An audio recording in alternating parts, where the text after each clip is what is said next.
Je suis donc en compagnie de Monsieur le Président, c'est Mohamed Tabba, et de Monsieur Sami Kamoun qui nous vient de Tunisie. C'est le président de l'association Il tunisienne. nous a fait l'honneur et le plaisir d'être parmi nous. Merci. Je pense qu'on va commencer tout de suite par donner la parole au premier intervenant, qui est mon ami Ali Ben Khaddar, la pneumologie multidisciplinaire à l'ère de la médecine personnalisée. À toi la parole, cher ami. Merci, Cheikh Mohamed. Merci à la FMAPAD de m'avoir invité. Je suis très heureux d'être ici. Je peux supposer que je suis encore plus chez moi, parce que je crois que j'ai raté absolument, pratiquement très peu de congrès de la FMAPAD et de la SMMR. Donc, quand je suis au Maroc, je me sens réellement chez moi. Donc, merci encore une fois pour cette invitation. Je vois qu'on a la qualité et qu'on n'a pas la quantité. Il vaut mieux avoir une qualité concentrée qu'une quantité disparate. Et je vais parler d'un petit problème. Peut-être que la pneumologie multidisciplinaire à l'ère de la médecine personnalisée, ça ne paraît pas, comme disent souvent mes amis français, très sexy. Parce qu'on va parler ni de science, ni d'investigation, ni de nouveaux examens, ni de nouveaux traitements. On va plutôt parler d'un nouveau mode de pratique. Et ce nouveau mode de pratique va prendre de la place de plus en plus dans le temps. Mais comme vous savez, M. Bartal, historiquement, on avait commencé déjà, il y a 10 ans, 70 ans, 80 ans, cette médecine dite multidisciplinaire. Et vous vous rappelez du Collège des 3 médecins, qui est un collège qui évaluait l'IPP chez les silicotiques. Et vous savez que nos frères marocains ont énormément travaillé dans le Nord, dans les UR du Nord, comme mineurs.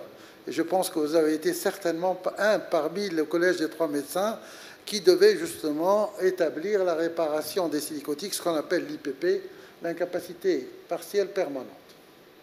Et puis par la suite, c'est passé à l'évaluation de handicap mental, tout en sachant que ce Collège des 3 médecins a disparu quand même en France en 1999. Il a été remplacé par autre chose.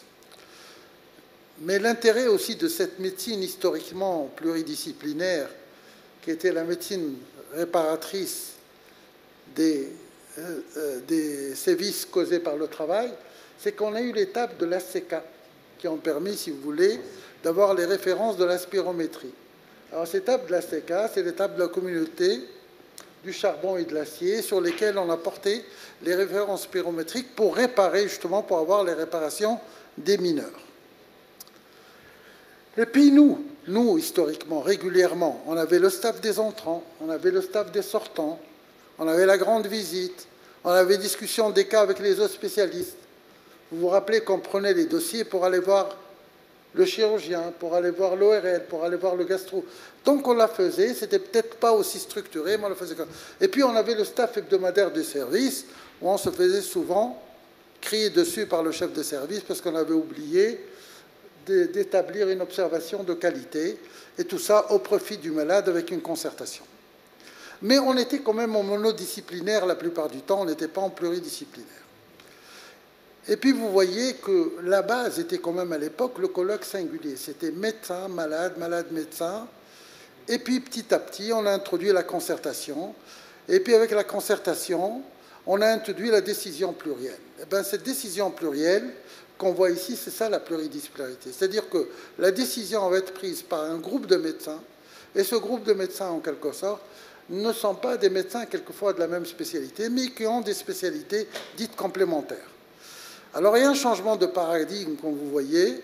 Eh bien, le sport individuel qui est le nôtre est devenu un sport collectif, ou va devenir un sport collectif. Et ce qu'il y a, c'est que ce que nous faisons de façon exceptionnelle sera la règle demain, et vous allez voir que ça va avoir une répercussion très importante sur notre pratique quotidienne. Alors la première question, pourquoi ce changement de paradigme est dit de plus en plus recommandé? Pourquoi en allons-nous passer de la médecine singulière à la médecine plurielle, pluridisciplinaire? Alors le changement a été imposé par les avancées dans les domaines de la médecine, parce que dans la médecine, il y a eu la finesse de l'imagerie qui ne nous permet pas à nous seuls de voir, c'est pour ça qu'il y a l'intelligence artificielle. Il y a la précision de la biologie moléculaire, surtout en allergologie, qui vient compliquer les choses. Il faudrait vraiment avoir un gros cerveau pour retenir tous les antigènes majeurs. J'ai pris un exemple. Il y a l'évolution de la génétique qui joue un rôle important, et puis il y a l'intelligence artificielle. Et tout cela, parce qu'il y a apparition de nouvelles pathologies, il y a l'avènement de nouveaux traitements, et il y a surtout ce qu'on appelle l'approche personnalisée du patient, parce qu'avec ces traitements ciblés, on ne peut pas se permettre d'aller dans des faux diagnostics ou dans des diagnostics approximatifs. Alors la médecine personnalisée, c'est quoi? Cette médecine personnalisée peut se décrire comme des soins de santé ajustés. Vous voyez le terme anglais qui veut dire une clientélisation de la santé. En quelque sorte, c'est une santé sur mesure. Ce serait la traduction qui serait la plus juste. Autant que possible aux différences individuelles. C'est-à-dire qu'on va tenir compte non plus du malade en tant que dans un groupe général de malades, mais surtout du malade en tant qu'individu avec ses spécificités. Et ce, à toutes les étapes. Il ne s'agit pas uniquement de la prévention, il ne s'agit pas uniquement du diagnostic, mais aussi le traitement, et surtout le traitement et le suivi après traitement. Et vous vous rappelez tout à l'heure, quand on avait parlé de la sarcoïdose, on avait des problèmes de stabiliser en fait la dose minimale de corticoïdes, et l'orateur avait répété ça va dépendre du malade. Eh bien, ça va dépendre du malade, ça va être avec beaucoup plus de précision qu'on le faisait. Alors, des formules alternatives seraient préférables pour dénommer ce type de médecine. On appelle médecine de précision, médecine stratifiée, médecine prédictive, médecine génomique, mais gardant le terme de précision, je pense que c'est un terme qui lui va le plus.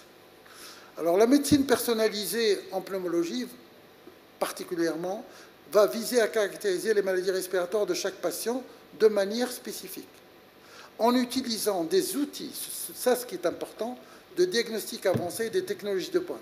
Et c'est pour ça qu'elle va nécessiter l'apport pluridisciplinaire.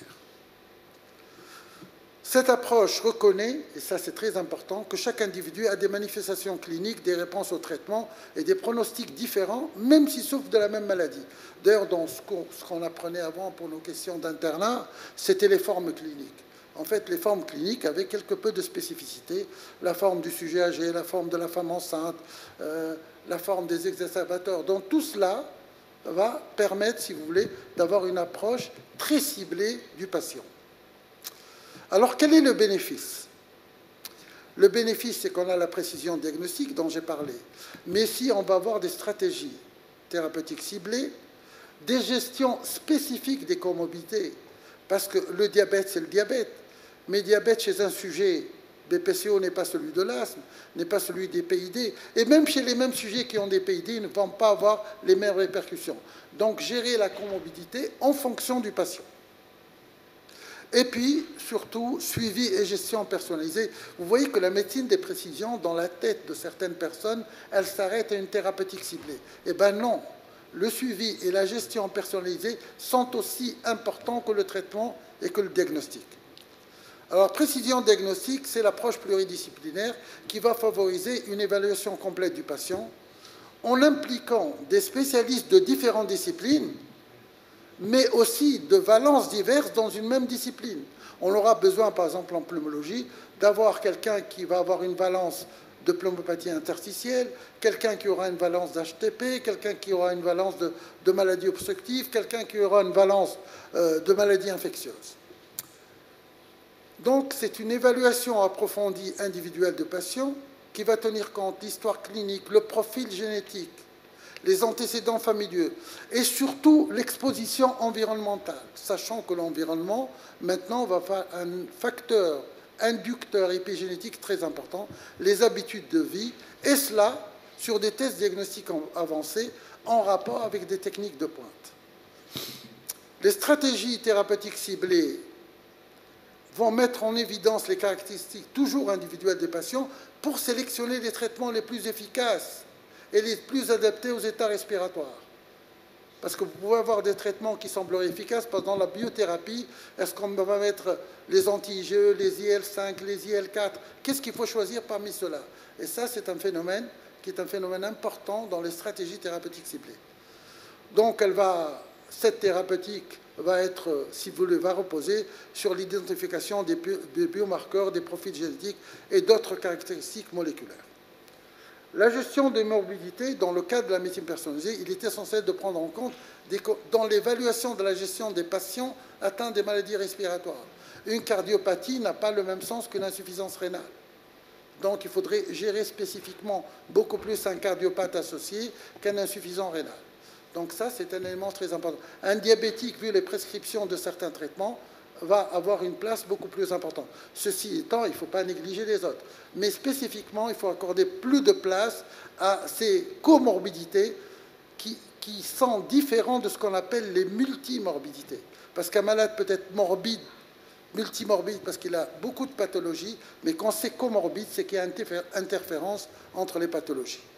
Chaque patient présente un profil unique de comorbidité, de facteurs de risque, de préférences individuelles. Et surtout, cette médecine personnalisée tient compte dans l'évaluation du traitement du patient, en adoptant une approche holistique qui prend en considération l'ensemble des problèmes de santé. Donc, la pluridisciplinarité va faciliter cette démarche et permettre aux patients d'avoir un traitement prometteur en efficacité. Alors, la gestion, elle est importante. L'approche pluridisciplinaire va faciliter justement le fait de gérer et surtout d'ajuster. Parce que l'ajustement n'est pas un ajustement temporel, c'est un ajustement qui a une trajectoire dans le temps. Un patient qui a une sarcoïdose au départ, quand vous allez l'ajuster, il y a un traitement, par exemple, je prends la corticothérapie, qui sera par exemple à 40 mg. Il va terminer à 5. Et bien, cette trajectoire, c'est un ajustement qui continue dans le temps et qui va être ciblé en fonction du patient. En gros, on a d'un côté l'approche personnalisée, on a de l'autre côté l'approche pluridisciplinaire, et on a au milieu une prise en charge qui est centrée sur le patient. Elle n'est pas centrée sur les recommandations générales sur les patients. Parce que assez souvent, on a tendance à prendre le patient, surtout, je dis à cause, mais je dirais grâce au GINA et grâce au GOLD, parce que je prends les deux bréviaires, si vous voulez, de la pathologie obstructive, on a tendance à faire rentrer le patient dans le livre, alors qu'il vaut mieux faire mouler le livre dans le patient pour avoir ses caractéristiques. Quelle différence par rapport à une approche plus traditionnelle, segmentée en pneumologie? C'est l'approche globale, c'est l'expertise élargie grâce aux compétences, c'est la stratification en groupe. C'est comme ça qu'on a le phénotypage, ou l'étiotypage, ou l'endotypage, ou le génotypage. C'est répondre à la complexité croissante des affections respiratoires. Vous avez eu tout à l'heure la complexité qu'on avait en matière de PID, parce qu'on commence à s'intéresser de façon pluridisciplinaire. C'est favoriser la recherche et faciliter le transfert rapide des connaissances. C'est la prise en charge des facteurs psychosociaux. C'est faciliter le parcours. C'est stimuler l'innovation médicale. C'est humaniser les soins, et ça, c'est très important. Il ne faut pas que ce soit un numéro, mais un patient. C'est aussi gérer les dépenses. Tout à l'heure, on a parlé du dépistage du cancer. Il ne s'agit pas de commencer à dépister à tort et à travers et à demander des séries d'examens qui ne servent à rien. Ça traumatise moralement le malade et ça traumatise les poches de l'État. Alors, quelles sont les disciplines qui sont impliquées? Bien sûr, la pneumologie pour ce qui nous intéresse. Mais à côté de nous, en deuxième position, c'est la radiologie. Troisième position, on l'oublie, mais c'est la génétique. Elle joue un rôle important. L'allergologie, parce qu'en fait, en pneumo, on fait beaucoup d'allergologie. Les physiologistes respiratoires, et ça, on ne leur demande jamais leur avis dans l'analyse des examens que nous faisons. Les épidémiologistes, parce qu'on doit avoir une vue d'ensemble de la pathologie. La chirurgie thoracique, parce qu'on en a besoin pour des prélèvements, mais pour aussi des interventions thérapeutiques. La psychiatrie, parce qu'il y a des problèmes psychosociaux. L'éducateur thérapeutique, j'ai mis 3 croix, parce que pour moi, l'éducateur thérapeutique est un des éléments de cette médecine personnalisée. Les paramédicaux, c'est excessivement important. On ne peut pas travailler sans j'ai mis en rouge, kinésithérapeute, infirmière spécialisée.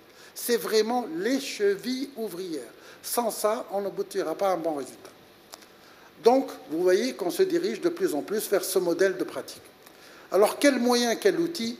Le moyen fondamental, c'est justement la RCP, les réunions de concertation pluridisciplinaire. C'est à travers ça qu'on va élargir la réflexion et avoir tout ce qu'on a dit, c'est-à-dire essentiellement commencer par des diagnostics précis, un traitement ciblé et un suivi efficace. Alors, l'application pratique en pneumologie, vous voyez, première application, c'est l'asthme sévère, parce qu'à côté, on a une thérapie ciblée. Donc, pour l'asthme sévère, vous voyez un peu ce que représente l'asthme sévère, 3,7%. Ça, j'ai pris l'étude du GINA, qui est l'étude hollandaise, mais en France, l'étude de Nicolas Roche le ramène à 5%. Mais ce que je veux vous dire, c'est que 3,7%, c'est 80% du budget de l'ASM. Donc plus on est précis, plus on va limiter les dépenses et plus on va laisser la place pour faire beaucoup plus de prévention et beaucoup plus de prise en charge éducationnelle. Alors, ce qui est difficile dans cette prise en charge, c'est pour ça qu'on a besoin d'RCP, c'est de dire que l'asthme est non contrôlé malgré le traitement.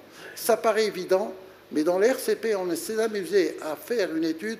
On a trouvé que parmi les dossiers qui sont déposés, il y avait 60% de faux diagnostics d'asthme sévère. C'est pour ça qu'il faut prendre beaucoup de précautions, passer le dossier par l'NCRP, avoir l'avis autorisé de certains experts pour pouvoir poser ce diagnostic. Une fois que vous posez le diagnostic d'asthme non contrôlé malgré le traitement optimal, c'est à ce moment-là que votre thérapie ciblée va donner de bons résultats. Les pneumopathies infiltrantes diffuses, je ne vais pas revenir, vous étiez là tous ce matin, vous voyez qu'il y a une interaction indispensable aujourd'hui entre cliniciens, radiologues, internistes et pathologistes. Si on ne fait pas ça, eh ben, on ne pourra jamais avoir une prise en charge correcte. Alors pour le PID, le plus dur, ce n'est pas la clinique, c'est le pattern radiologique où il faut être précis. Et deuxième partie qui est difficile, c'est l'évaluation des examens immunologiques qui vont permettre justement d'identifier la sévérité, l'évolution de la maladie en matière de fibrose évolutive. Le cancer, bien sûr, et pour le cancer, c'est l'anapath, c'est la biologie moléculaire, c'est l'immunohistochimie, et particulièrement la détection d'anomalies moléculaires qui permettent de choisir un traitement ciblé, par exemple les TKI, les inhibiteurs de la thyroxine, ou bien rechercher une mutation oncologique qui permet de mettre les immunomodulateurs. Si vous ne faites pas ça correctement, si on ne demande pas l'avis de cancérologues, de radiologues, d'immunologistes et de biologistes, on n'arrivera jamais à avoir un traitement ciblé avec un résultat efficace. Mais il y a quand même une approche critique. L'approche critique, la voici. C'est qu'on va avoir une baisse de l'autorité médicale individuelle. Le médecin ne va pas devenir, si vous voulez, l'entité essentielle, même s'il doit le rester. Parce que dans cette médecine de précision, une des règles fondamentales, il faudrait que le patient soit suivi par le même médecin. Mais sur le plan décisionnel, le médecin va perdre son autorité. Le vécu du médecin, en tant qu'expérience, va laisser la place aux data. On va parler essais cliniques, on va parler méta-analyse, on va parler recommandations. Donc on ne parlera plus expérience. Il ne pourra jamais dire « j'ai mon expérience ». Il va dire, comme le jeune médecin qui passe chaque fois au pupitre, « regardez ce que disent les recommandations, regardez ce que disent les méta-analyses ». Donc on va perdre, si vous voulez, de cette autorité d'expérience, même si, en fin de compte, elle va nous aider. Mais elle ne sera pas aussi forte. Et puis, on risque d'avoir des DPC orientés, parce que les DPC vont être orientés vers le pluridisciplinaire, ils vont aller vers les essais cliniques, vers la méta-analyse, et surtout vers les recommandations. On va avoir une place plus grande pour l'intelligence artificielle. Ça va faciliter les lectures, justement, des examens biologiques et de la radiologie. On va avoir une influence du Big Pharma, parce que le Big Pharma, derrière, il va nous pousser à aller dans tel ou tel sens. Vous savez, actuellement, en matière de BPCO, par exemple, eh ben, on commence à aller vers la biothérapie. Il y a des essais qui sont de plus en plus concluants pour qu'on aille dans ce sens. J'arrive à la conclusion suivante. La conclusion où j'ai fait deux parties. Une première partie où je suis tout à fait en accord avec cette approche pluridisciplinaire. Pourquoi? Parce qu'avec tous les moyens techniques mis aujourd'hui à notre disposition, il est impensable, je dis bien impensable, de pouvoir tout gérer de façon singulière. On ne va pas avoir une tête qui puisse tout remplir aujourd'hui, donc on est contraint, si vous voulez, d'avoir l'avis de certaines personnes, mais aussi les compétences de certains confrères. Donc, si vous voulez, en quelque sorte, dans le futur, cette méthode de voir dans notre pratique, elle va s'imposer de façon naturelle. Donc, qu'est-ce qui nous reste? Il nous reste à nous adapter. L'adaptation va se faire comment pour la pneumologie? Le pneumologue de demain, ça sera ni M. Bartal ni moi-même, doit s'adapter par le développement d'une valence. Ça doit être un pneumologue qui doit avoir une valence PID, une valence SAS, BPCO, HTAP, infectiologie, cancérologie, pour rester l'acteur référent du système. S'il n'établit pas la balance, s'il devient un pneumologue généraliste, il va disparaître de la circulation. Donc, j'invite mes amis jeunes qui sont ici, dès maintenant, développer une valence, développer une priorité, une trajectoire d'une pathologie dans la spécialité où vous devenez le référent. Je vous remercie de votre attention.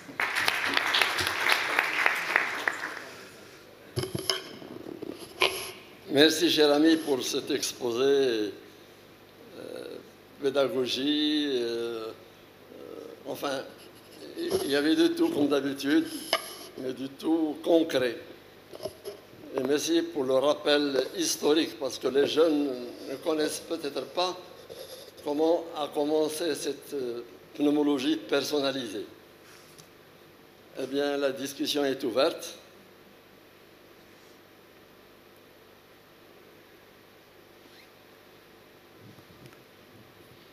Merci, c'est Ali, pour cette excellente présentation.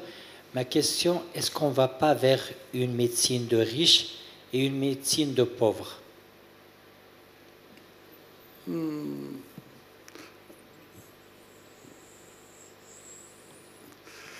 Pour le moment, si on prend l'actualité du moment, on est vraisemblablement vers une médecine de riches et de pauvres, si vous voulez, en matière de pays, vous pouvez parler.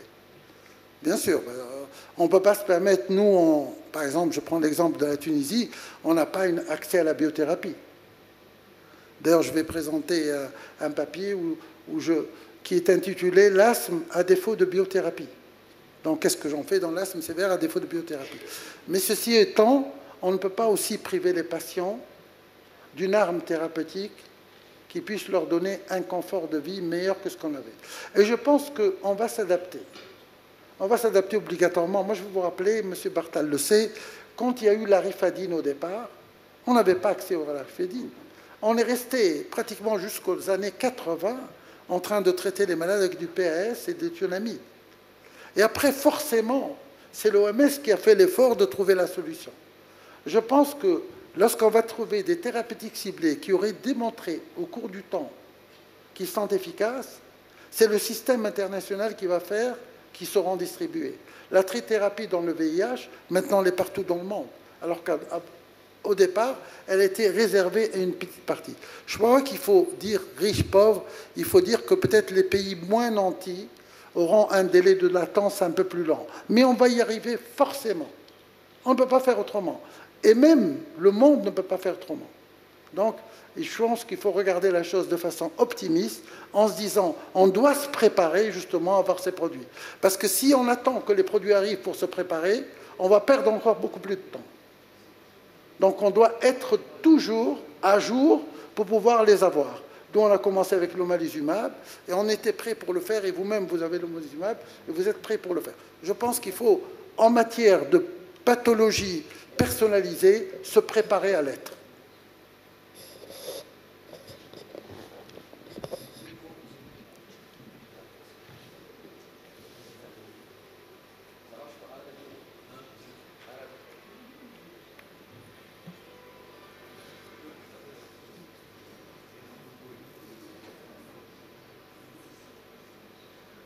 Ali, tu m'entends? Oui, c'est bon. Merci beaucoup, Ali, parce qu'effectivement, retrouver la personne, c'était fondamental. Et la pneumologie se retrouve au cœur de la médecine interne.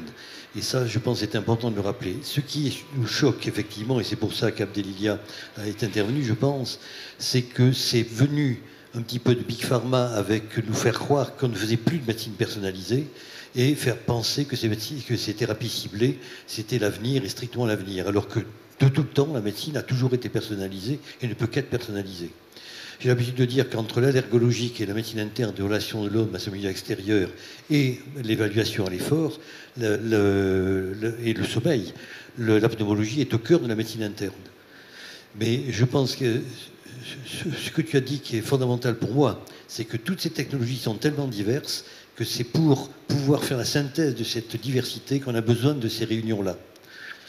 Voilà, mais maintenant, je pense que le terme de personnalisé qui choque un petit peu, c'est qu'il a toujours été au centre de la médecine. Ben oui. Sinon, il n'y a pas de médecine. D'ailleurs, en terminologie classique, on dit toujours « c'est mon malade ». Donc, il n'y a pas de plus personnalisé que « c'est mon malade ». Je dis, le malade ne vous appartient pas. C'est souvent, je dis, l'interne vient me voir, monsieur, c'est mon malade. Non, c'est pas ton malade, c'est un malade qui est parmi les autres. Mais il y a une sensation de relation avec le médecin. Par contre, là où je voudrais insister, pour nous, je parle pour nous, pays de la rive sud de la Méditerranée, on devrait ne pas se laisser aussi emporter par un courant torrentiel et établir nos priorités. C'est pas quelque chose qui a été fait aux États-Unis, qu'elle a été faite en France, où on peut se permettre certaines dépenses qu'on va commencer à jeter. J'ai bien aimé tout à l'heure la remarque de Rafif qui a été tempérée en matière de dépistage de cancer. Il faut être tempéré. En matière de biothérapie, il faut être tempéré parce que la biothérapie, je dis par la biothérapie, il faudrait préalablement que vous essayiez aussi les traitements standards. Si vous avez un traitement standard, conventionnel, recommandé qui marche bien, si vous faites cet effort-là, vous n'avez que 3%. Les 3%, il faut... Mais si vous avez la facilité, comme ça se passe actuellement dans certaines prescriptions, moi je discute toujours avec Bernard concernant les produits qui sortent, et ben les gens, les 3,7% vont monter à 10% avec 7% de prescriptions inutiles. C'est à nous maintenant, chez nous, d'être rigoureux au niveau du ministère de la Santé, d'établir justement les priorités. Merci Siali pour cette brillante conférence. Je voudrais savoir, est-ce que tout le monde peut avoir accès à cette médecine personnalisée, surtout dans nos pays? Est-ce que c'est vrai que la médecine personnalisée suppose qu'on dispose de médicaments qui sont de pointe, qui sont basés sur des données génétiques, des données personnelles, mais l'accès à cette médecine personnalisée, est-ce qu'elle est ouverte à tout le monde? Et puis, autre question, quelles sont les considérations éthiques par rapport à cette médecine? Est-ce qu'il y a des retombées éthiques? Bon, eh ben, l'accès à la médecine personnalisée n'est pas accessible à tout le monde.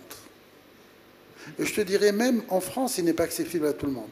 Lorsque pour voir un ophtalmo, vous mettez 6 mois, donc ce n'est pas une accessibilité. Donc, ce n'est pas uniquement chez nous. Médecine personnalisée, ça ne veut pas dire uniquement donner de la thérapie ciblée. Médecine personnalisée veut dire qu'on est plus à même de faire un diagnostic précis. Et dans le diagnostic de précision, l'interrogatoire joue un rôle important, c'est ce qu'on avait dit hier. Et assez souvent, on le néglige et on saute rapidement vers les examens. Et moi, ce que je trouve regrettable un peu, c'est que la médecine d'aujourd'hui, dont je fais partie aussi, produit plus des techniciens en médecine que de médecins. Donc il faudrait qu'on soit un peu plus avare en demande d'examen et on essaye de faire des précisions par des moyens très simples. Premièrement, la médecine de précision ne veut pas dire forcément biothérapie, elle veut dire aussi bien gérer le suivi, bien gérer les comorbidités, éduquer le patient. Tout cela, c'est un contexte global. Il ne faut pas la ramener à un point particulier. Il faut la ramener à l'ensemble des points qu'elle définit. Ça, on peut le faire si on s'applique un peu. Mais on ne pourra pas le faire si on ne veut pas s'appliquer. Donc, je crois que c'est... Concernant l'éthique maintenant, je ne vois pas de ce qu'il y a de... Au contraire, quand vous personnalisez votre médecine, vous suivez tout le temps votre patient, vous êtes proche de votre patient, là, vous avez une très bonne éthique. Parce que je ne voulais pas insister sur tous les détails, mais parmi les détails de la médecine personnalisée, où Sissem Kamoun a insisté tout à l'heure, c'est la concertation avec le patient. Pas uniquement la concertation entre les différentes spécialités. Le patient devient un acteur actif du système de la prise de décision. Donc je pense que sur le plan éthique, il n'y a pas de gros problème. Oui, justement, je voulais insister sur la nécessité d'un véritable partenariat avec le patient. Sinon, rien ne marchera. Uniquement au secteur hospitalier. Surtout pas.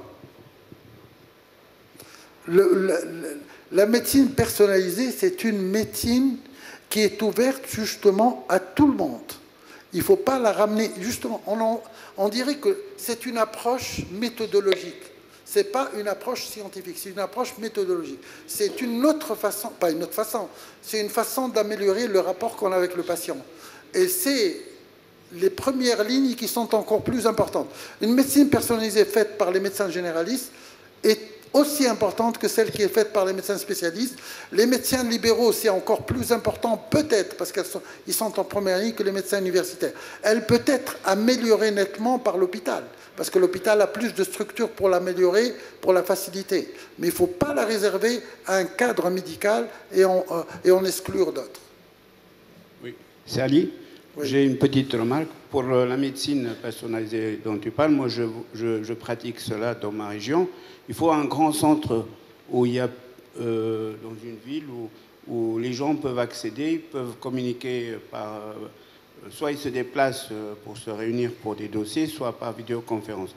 Et la deuxième remarque, je pense que ça c'est très utile pour être sûr du diagnostic qu'on porte pour le patient, ne pas se tromper ou ne pas oublier certains détails. Le fait qu'il y a plusieurs médecins de différentes spécialités qui assistent à la réunion de RCP, ça permet de corriger certaines erreurs ou de réorienter le diagnostic. Je ne sais pas qu'est-ce que tu en penses.